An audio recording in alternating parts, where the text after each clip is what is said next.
Po dobrih izkušnjah s prvim robotom se je sodelovanje med Inštitutom Jožef Stefan in Gorenjem nadaljevalo.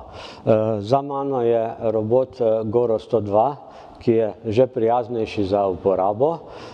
Z njem se je pa tudi začelo uporabljati robote v druge namene, ne samo za barvanje oziroma lakiranje.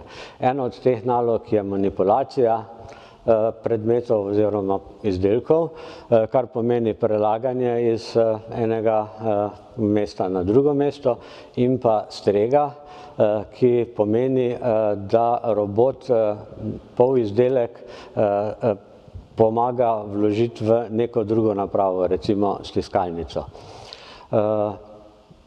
Sodelovanje z Gorenjem je potekalo dolga leta.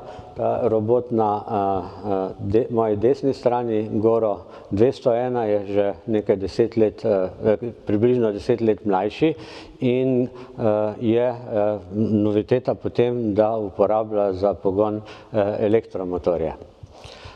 Seveda Inštitut Jožef Stefan in Gorenje sta ves čas zelo dobro sodelovala, je pa kasneje začel tudi inštitut sam izdelovati robote, ki jih je uporabil še v mnogih drugih podjetjih v Sloveniji za neke določene oziroma bolj specifične naloge.